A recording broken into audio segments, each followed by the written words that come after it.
गीता जयंती पर पूरे प्रदेश में अंतर्राष्ट्रीय गीता महोत्सव मनाया जाएगा। उज्जैन में 8 से 12 दिसंबर तक आयोजन होंगे। सभी जिला मुख्यालयों के साथ जेलों में भी श्रीमद् भागवत गीता का पाठ होगा। मुख्यमंत्री डॉक्टर मोहन यादव के निर्देशों के अनुसार गीता जयंती 11 दिसंबर को पूरे मध्य प्रदेश में अंतर्राष्ट्रीय गीता महोत्सव मनाया जाएगा।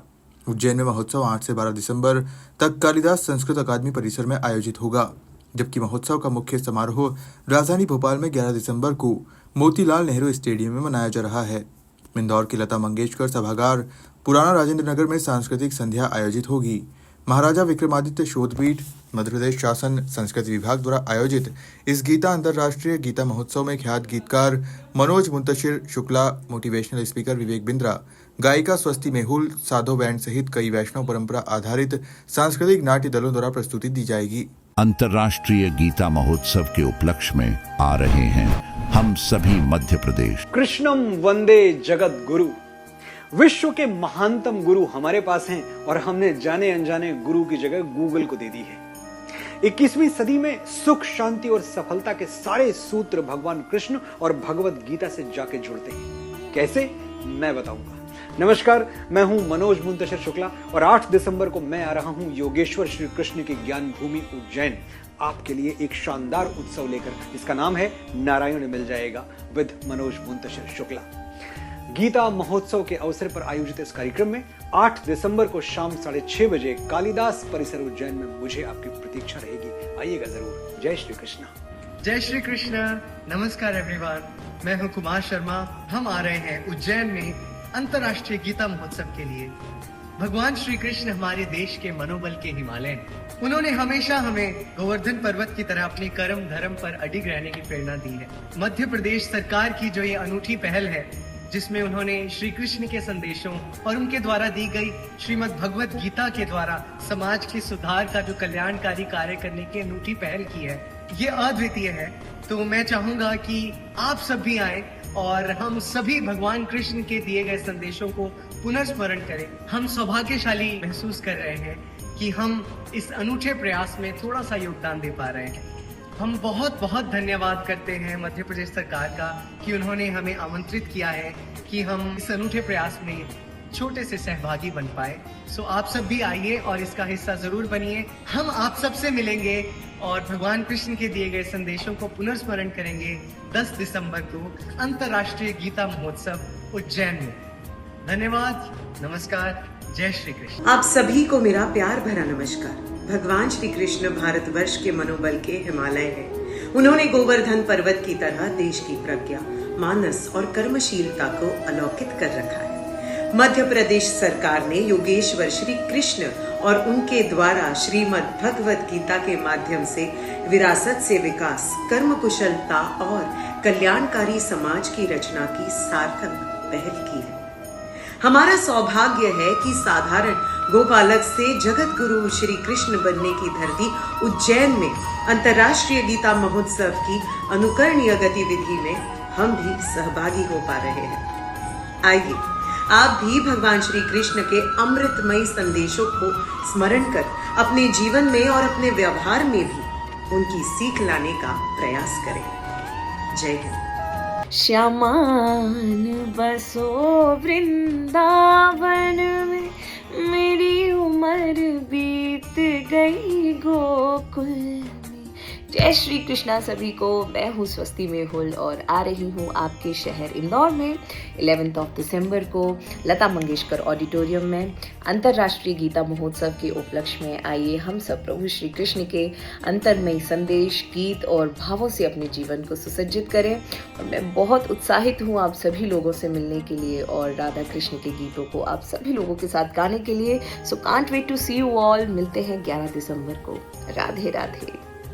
महाराजा विक्रमादित्य शोधपीठ के निदेशक राम तिवारी ने बताया कि विरासत से विकास की संकल्पना के मूल विचार में सनातन परंपराएं, मान्यताएं और उसके कल्याणकारी सामाजिक परिणाम रहे हैं।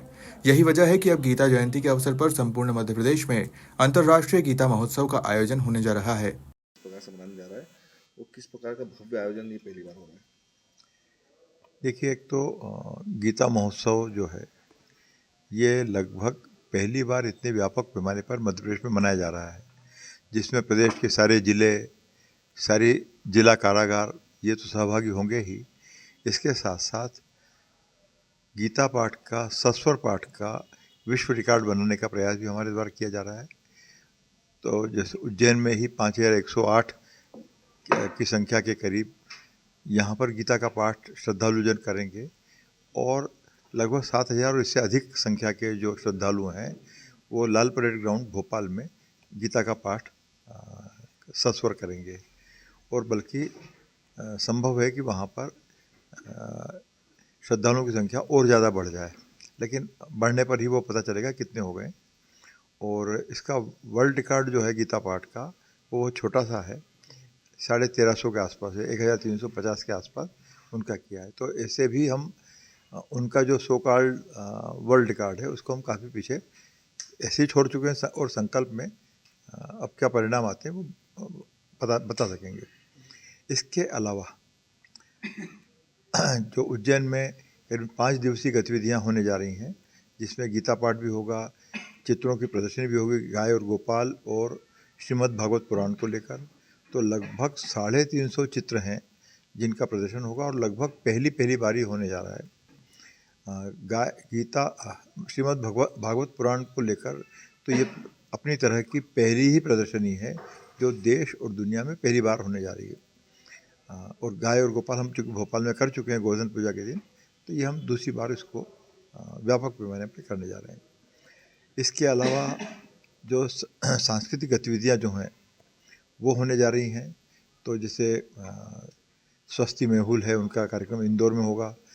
तो यहाँ पर कुमार शर्मा एवं दल है, मुंबई का दूसरा दल है, कृष्णायन नृत्य नाटिका जो उज्जैन का ही दल है उसकी प्रस्तुति होगी।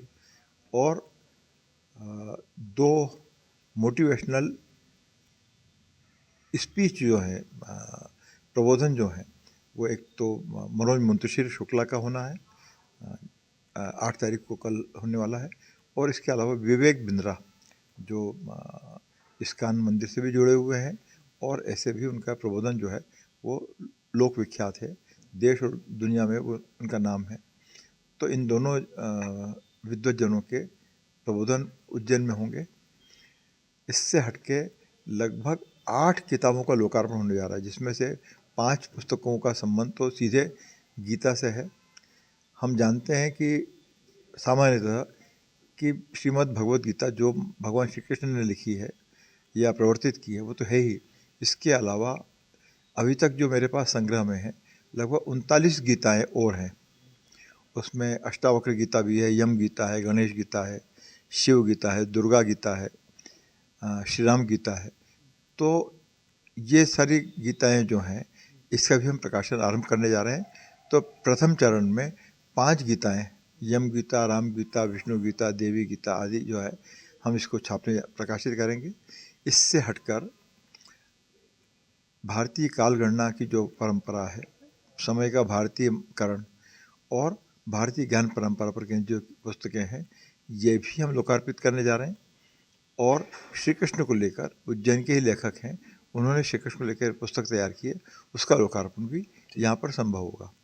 इसके अलावा महाराज विक्रम शोधपीठ ने भगवान श्री कृष्ण के जो प्रवर्तित जो गीता है उसके 3रे अध्याय पर केंद्रित 4 एपिसोड का यूट्यूब चैनल के लिए वीडियो तैयार किए हैं।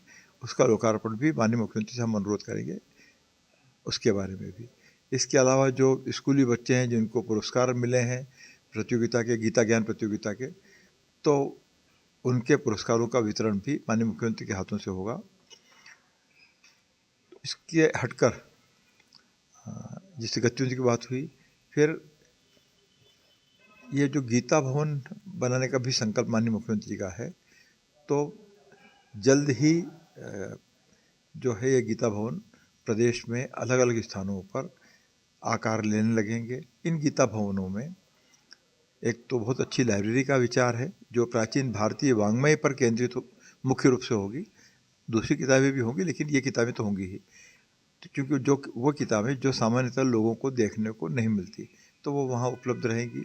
सभा गोष्ठियों के लिए वहाँ जगह रहेगी ताकि लोग भारतीय परंपरा के बारे में या ज्ञान विज्ञान के बारे में बात कर पाएँ।